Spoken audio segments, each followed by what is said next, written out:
Everyone, welcome back to our channel. आज हम लोग बात करेंगे केस हिस्ट्री इन ऑर्थोडोंटिक्स के बारे में। तो केस हिस्ट्री जो होती है ऑर्थोडोंटिक्स में, वो सबसे पहली बात यह है कि इंक्लूड होती है इन एसेंशियल डायग्नोस्टिक एड्स में। ऑर्थोडोंटिक्स में दो टाइप्स के डायग्नोस्टिक एड्स होते हैं, एक होते हैं एसेंशियल डायग्नोस्टिक एड्स और दूसरे होते हैं supplemental diagnostic aids. Essential diagnostic aids वो होते हैं जो हर पेशेंट में यूज़ करने होते हैं और वो हर पेशेंट के लिए नेसेसरी होते हैं for the basic treatment option और for the basic diagnostic criteria. लेकिन सप्लीमेंटल डायग्नोस्टिक एड्स वो होते हैं जो कि हम लोग किसी किसी पेशेंट में यूज़ करते हैं और वो लाजमी नहीं है कि हर पेशेंट के लिए रिक्वायर्ड हो या नेसेसरी हो। उसके बाद हम लोग बात करते हैं, हम लोग केस हिस्ट्री कहते किसे हैं। केस हिस्ट्री हम लोग कहते हैं eliciting and recording of relevant information from patient and parent to aid in overall diagnosis and treatment planning in the orthodontics. इसको हम लोग कहते हैं केस हिस्ट्री, जिसमें हम लोग पेशेंट से या उसके पेरेंट्स से हम लोग रिकॉर्डिंग लिए या डिटेल में रेलेवेंट इंफॉर्मेशन हासिल करते हैं जो कि हमें हेल्प करती है इन डायग्नोसिस और ट्रीटमेंट प्लानिंग में। ठीक है, केस हिस्ट्री की अगर हम लोग बात करें तो case history in following components पे डिवाइडेड होती है। फर्स्ट चीज़ आ जाती है पर्सनल हिस्ट्री, फिर सेकंड चीज़ नंबर पे आ जाती है चीफ कंप्लेंट, केस हिस्ट्री में इंक्लूडेड होती है। थर्ड नंबर पे मेडिकल हिस्ट्री, फोर्थ नंबर पर डेंटल हिस्ट्री, फिफ्थ नंबर पर prenatal history, six number पर पोस्ट नेटल हिस्ट्री और सेवन्थ नंबर पर फैमिली हिस्ट्री। जो ये सेवन इंक्लूडेड होते हैं, ये सेवन सब कैटेगरीज हैं हिस्ट्री की, और इन सब के बारे में हमें पेशेंट से पूछना होता है या पेशेंट के पेरेंट्स से पूछना होता है फॉर रेलेवेंट इन्फॉर्मेशन, ताकि हम लोग डायग्नोसिस भी अच्छी तरह से कर सकें और ट्रीटमेंट प्लानिंग भी प्रॉपरली कर सकें। ठीक है, तो सबसे पहले हमारे पास चीज़ आ जाती है केस हिस्ट्री में, वो आ जाती है पर्सनल डिटेल।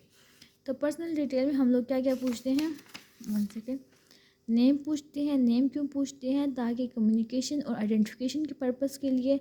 उसके अलावा अगर हम लोग एड्रेस करते हैं पेशेंट को बाय नेम तो that has good psychological effect, इसलिए नेम पूछना पर्सनल डिटेल में सब बहुत इंपॉर्टेंट है। उसके अलावा recording pet name in children has also psychological effect, good psychological effect, तो वो भी हम लोग पूछ सकते हैं। सेकंड पर्सनल डिटेल में हम लोग पूछते हैं एज, क्योंकि पेशेंट की जो क्रोनोलॉजिकल एज होती है वो रिकॉर्ड करनी चाहिए। क्यों? उसकी क्योंकि वो इफ़ेक्ट करती है ट्रीटमेंट ऑप्शंस को और डायग्नोसिस को।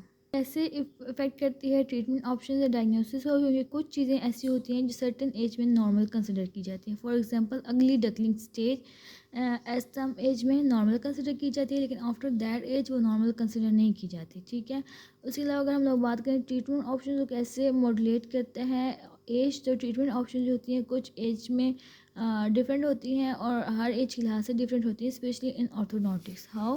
क्योंकि ग्रोथ मॉडिफिकेशन जो होती है वो अर्ली एज में हो सकती है, वो by functional and orthopedic appliances.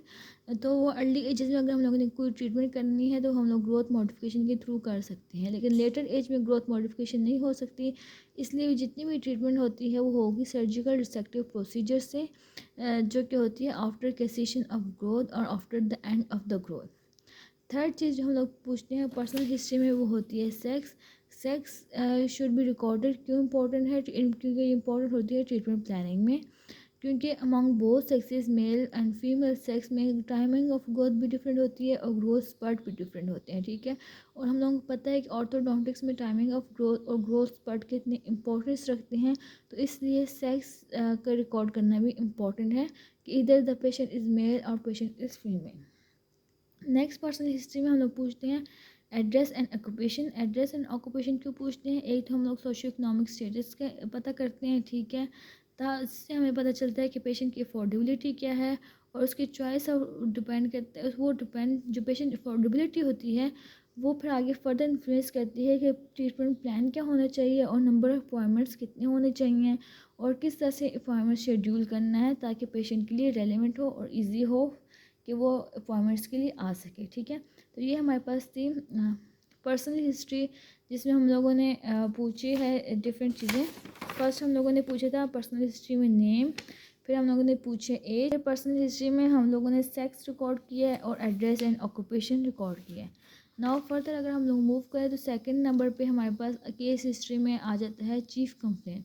तो चीफ कंप्लेंट जो होती है should be recorded in patient word, क्योंकि ये हेल्प करता है in identifying procedure properties and desires of patients. ठीक है, जो बेसिक डिज़ायर है पेशेंट की उसको अगर हम लोग चाहते हैं कि एवोल्यूएट करें तो उसके लिए हम लोगों को जो पेशेंट की चीफ कंप्लेंट है उसको अपने वर्ड्स में रिकॉर्ड करना चाहिए। ठीक है, क्योंकि डिफरेंट पेशेंट्स की रिक्वायरमेंट डिफरेंट होती है। कुछ पेशेंट्स की रिक्वायरमेंट फंक्शनल रिक्वायरमेंट होती है, कुछ पेशेंट के ऑर्थोडोंटिक ट्रीटमेंट सीख करने की वजह कोई एसोसिएटेड पैथोलॉजी होती है और कुछ की एस्थेटिक रिक्वायरमेंट्स होती है।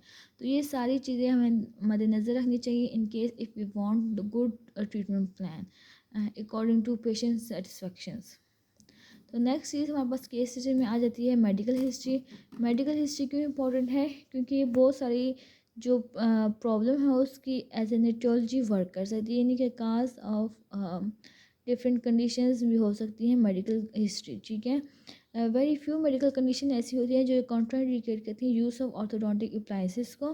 For example in case of epilepsy अगर हम लोग बात करें तो एपिलेप्सी में एडवाइजेबल है कि ऑर्थोडोंटिक ट्रीटमेंट जो है वो डिले कर दिया जाए, क्योंकि in case of seizure the orthodontic जो हमारे पास बैंड्स हैं या हमारे पास ब्रैकेट्स हैं that can block the respiratory tract और वो हमारे पास इंडेंजर कर सकती हैं लाइफ को। तो इसलिए in that case it is advisable to delay orthodontic treatment. फिर ब्लड डिस्क्रेजिया हैं, वो उसमें स्पेशल मैनेजमेंट रिक्वायर होती है फॉर एक्सट्रैक्शन, अगर एक्सट्रैक्शन प्लान की गई है तो। ठीक है, थर्ड अगर हम लोग बात करें डायबिटिक पेशेंट की, तो डायबिटिक पेशेंट जो है जो है ऑर्थोडोंटिक ट्रीटमेंट करवा सकते हैं, लेकिन इन दैट केस की अगर जो डायबिटीज़ है वो अंडर कंट्रोल हो। ठीक है, फिर आ जाता है रूमेटिक फीवर और कार्डियक एनोमलीज। इसमें हमारे पास जो पेशेंट है उसको एंटीबायोटिक कवरेज की बहुत ज़्यादा ज़रूरत होती है, तो ये हमें उसके लिहाज से ट्रीटमेंट जो है मॉड्यूलेट करना पड़ता है या प्रिकॉशनरी मेजर्स करने पड़ते हैं। इसके अलावा अगर हम लोग बात करें जो हैंडीकैप चिल्ड्रन होते हैं, ये स्पेशल चिल्ड्रन होते हैं, उनमें भी हमें स्पेशल मैनेजमेंट रिक्वायर होती है। उसके अलावा मेडिकल हिस्ट्री में हमारे पास ड्रग हिस्ट्री भी आ जाती है, और ड्रग हिस्ट्री में अगर हम लोग बात करें एस्पिरिन की, तो एस्पिरिन जो है ऑर्थोडोंटिक टूथ मूवमेंट को रोक सकती है। ठीक है, तो मेडिकल हिस्ट्री में एक तो हमारे पास प्रीवियस कंडीशंस की हिस्ट्री आ गई, प्रीवियस जो करंट कंडीशंस मेडिकल कंडीशंस की हिस्ट्री आ गई, उसके अलावा ड्रग हिस्ट्री भी आ गई। और जैसे हम लोग ने देखा है कि जो डिफरेंट मेडिकल कंडीशंस हैं वो इन्फ्लुएंस करती हैं ऑर्थोडोंटिक ट्रीटमेंट को, तो इसलिए जो है medical history is really important for orthodontic treatment. उसके अलावा आ जाती है डेंटल हिस्ट्री। डेंटल हिस्ट्री में हम लोग क्या देखते हैं? Age of eruption of deciduous and permanent teeth देखते हैं, हिस्ट्री ऑफ इरप्शन देखते हैं, डिके एंड रेस्टोरेशन देखते हैं, और any trauma to dentition if present तो वो देखते हैं। उसके अलावा हम लोग केस हिस्ट्री जब हम लोग ऑर्थोडोंटिक्स में ले रहे होते हैं तो उसमें हम लोग देखते हैं prenatal history. Prenatal history में हम लोग देखते हैं कि कंडीशन ऑफ मदर क्या थी ड्यूरिंग प्रेगनेंसी। ठीक है, और टाइप ऑफ डिलीवरी कैसी थी। इन केस अगर फोर्स ऑफ डिलीवरी थी तो टीएमजे इंजरीज नहीं हुई, क्योंकि टीएमजे इंजरीज मैंडुलर ग्रोथ रिटार्डेशन काज कर सकती हैं। ठीक है, और साथ हम लोग ये भी देखते हैं कि ड्यूरिंग प्रेगनेंसी जो मदर ड्रग्स यूज़ करी थी तो उसका तो कोई इफेक्ट नहीं है पेशेंट पे, तो ये चीज़ हम लोग देखते हैं। और infection to mother for example German measles that can also influence the history और treatment plan, so it is also important. इसके अलावा अगर हम लोग बात करें पोस्ट नेटल हिस्ट्री की, तो पोस्ट नेटल हिस्ट्री में दो चीज़ें बहुत इंपॉर्टेंट हैं।